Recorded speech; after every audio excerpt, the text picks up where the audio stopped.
يلا فيديو جديد او الاصح فيديو الدفا.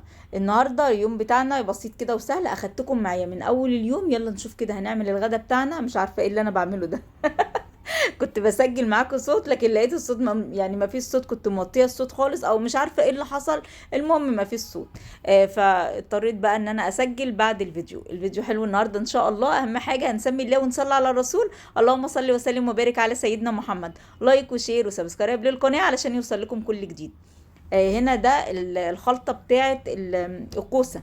امبارح وانا قاعده كده في السهره قورت الكوسه وقورت الفلفل. يلا كده هفضي بقى المطبخ، يعني شايفين المطبخ عامل ازاي؟ زي الفل. هنبدأ كده يومنا كده. هنشوف بقى هنعمل ايه. امشي بنظام من اول يومك، صدقيني يومك هيكون خفيف وسهل. في ناس كتير قوي بتشتكي من يوم المحشي، سهل جدا ما فيهوش اي حاجه. كان عندي بانيه في الفريزر قالوا لي مش عايزين فراخ. يوم اللي كنت عامله فيه الكوسه باللحمه المفرومه، يا نهار ابيض طعمها تحفه بجد. الحاجه اللي اقول لكم عليها حلوه جربوها، اللحمه باينه فيها. يعني انت لما بتعملي حلقات الكوسه وتحطي فيها اللحمه مش بتبان قوي، لكن كده القوارب دي طعمها حلو.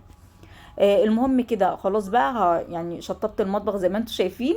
كان زي الفل زي ما قلت لكم، كان مواعين وكل حاجه زي ما هي. غسلته اول حاجه المطبخ كده. روقي مطبخك هتحسي ان انت فايقه، وكل حاجه حواليكي صدقيني هتبقى سهله.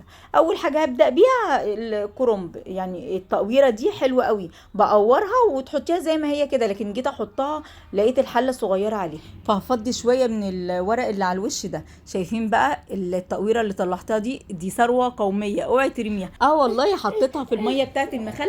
لا يا يويو ما تعيطش حبيبي. والنهارده تاني يوم بطلع منه الصبح، ايه ده لقيته استوى، يعني ما ترموهوش. وكمان شايفه العروق اللي هنا دي بطلعها واحطها في الطبق كده، وحطيتها في ميه المخلل. بس يكون عندك ميه دايره، يعني تكون موجوده من عندك من قبل كده. فتاني يوم على طول هتاكليه. خلاص ببدا اشيل العروق بدل ما ارميها بعد السليق. والله في ناس كتير قوي بتقولك ده انا بسلقه واخلله، بس ما جربتهوش. هنا الكوسه غسلتها اللي كنت مقوراها امبارح، والفلفل والخضره كمان غسلتها. حماتي ربنا يديها الصحه لما تعيطش. قالت لي هتنقيها لك، نقيتها لي ومسكتها غسلتها على طول. اعمل حاجه معاكي يا بنتي؟ قلت لها لا اقعدي. قالت لي طب هاتي البصل والثوم. توم على المحشي، بحط توم على المحشي صدقيني جربيه كده، بحس ان بيفرق كتير. مش كلنا طبعا بنحطوه. حطيت بصلتين كبار وحطيت كمان الثوم. هضربهم بقى في الكبه، يبقى كده هعمل الصلصه ومقوره الكوسه والفلفل زي ما قلت لكم، وغسله الخضره. كمان هتخرطها لي دلوقتي. هاتي بقى هاتي خرطها وانا قاعده. اديها كل حاجه تعملها وهي قاعده تعملها لك، وما شاء الله عليها سريعه يعني. فخلاص كده حطيت البصل والثوم مش بحمرهم، يا دوبك بصفره بس يدبل كده وخلاص. شايفين السمنه مرمله ازاي اللي لسه كنت مسيحاها معاكم؟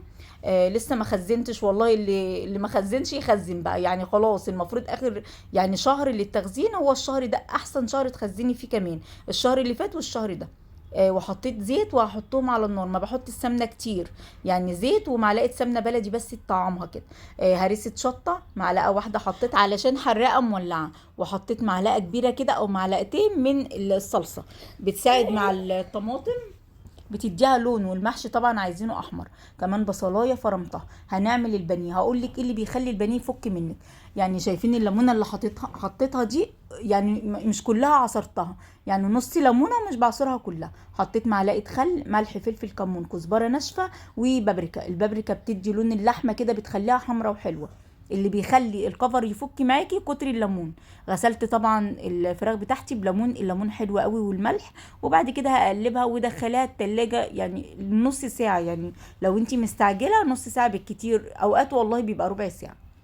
خلاص كده هبدأ بقى اقطع الكرنب. سهل قوي يعني، قطعناه مع بعض كتير. جبت البلانشة دي صديقتي طول اليوم. يعني لو بصلايه مش مستاهله طبعا الكبه بقطعها عليها. الطماطم بحس ان هي بتنجزني يعني، وعلى حسب انتي ما انتي حابه تقطعي، كل واحد بقى على حسب ما هو حابب في مطبخه يعني.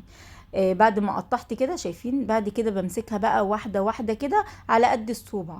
انتي مجرد ما بتعملي كده خلاص اليوم بتاعك خلاص، والمحشي خلاص بسرعه. الصلصه شايفين ما حطيتش بقى التوابل خالص. اول ما بتتسبك نزلت بالملح طبعا على حسب الكميه، فلفل اسمر، كمون، كزبره ناشفه. ويعني حطيت معلقه صغيره من البابريكا دي براحتك لو انت حابه تحطيها او مش عاوزه تحطيها. غسلت الرز وهحطه عليه وهسيبه على النار يعني ربع ساعه يتشرب بس من الصلصه. الحركه دي لما بتعمليها بتدي طعم كده للمحشي حلو، مش هياخد منك حاجه. يعني انا 10 دقايق بالظبط سخن بس كده وخلاص، او تشرب الصلصه اللي موجوده. بحط في القاع بتاع الحله العروق بتاعه الكرنب، وكمان الورق بتاع اللي انت بتقطعيه وانت بتقطعي الخضره، بتكون حلوه يعني، ولا صبع بيتحرق ولا اي حاجه. اللفه سهله، بتمسكي الورقه على ايدك، بصي بتلفي لجوه، يعني انت بتبقي ماسكاها من جوه وتلفي لبره، سهله قوي في لفها في ثواني. الحله دي كنت مخلصاها، عامله كميه كبيره ليه علشان يعني انا بتعب يوم واقول تاني يوم بقى راحه، فبعمل كميه لان عندي ولادي كلهم وجوزي كمان بيحب المحشي قوي، فبعمل كميه واقول تاني يوم بقى الواحد يرتاح، يعني يبقى عندي الغدا بتاعي. وكمان في خلطه يعني قلت لكم قبل كده، لو اتبقى منك رز يا نهار ابيض حلو قوي، العروق دي بحطها عليه وبسويه. النهارده حرقتها شويه لان المحشي بتحكم فيه، يعني مش كله بيحب حراق قوي، يعني بديله سنه حرقيه بس مش بكتر قوي.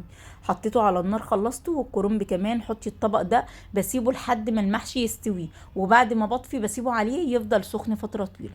هتنزلي كده بالشوربه بتاعتك، حطي معلقه صلصه على الشوربه علشان تحمر المحشي كمان معاكي. شايفين اخر صبع ده مش بخلي الميه توصل له خالص اهو. كده السوا بتاعه بيكون مظبوط. اعملي حساب ان انت حاطه العروق والخضره علشان ما يطلعش معجن منك. بعد كده خلاص ولحت عليهم. عندي بقى هعمل البانيه، بيضه واحده بس يعني، ما تحطيش كتير، هي واحده لكن لازم تحطيها علشان ما ينشفش منك البانيه قوي. بعد كده معايا بقى الخلطه بتاعتي، جايبه من المخبز بتاع الحلويات، جبت منه البقسماط المطحون وحطيت عليه نشا، وهبدا زي ما انتم شايفين هي مرحله واحده بيطلع الكفر حلو. وهنا بقى اليوم خلاص يا عم حزوم، بنقول اليوم خلاص، كان يوم مشق، بس لما بتاكلي كده المحشي في وانتي الجو ساقع صدقيني بيفرق كتير. يا بنتي مش تقولي لي ان انتي خلصتي وفاتحه الكاميرا؟ انا يا ماما، طب ما انا بقول لك يلا اهو. المحشي ما يتاكلش غير سخن، لكن للاسف بقى في جيم كان عايز ينزل بدري بقى الشغل، يعني كان جوزي في مشوار وجي بدري، فحطيت له هو وابني اتغدوا ونزلوا، فكنت لسه بقلي بقى في البانيه.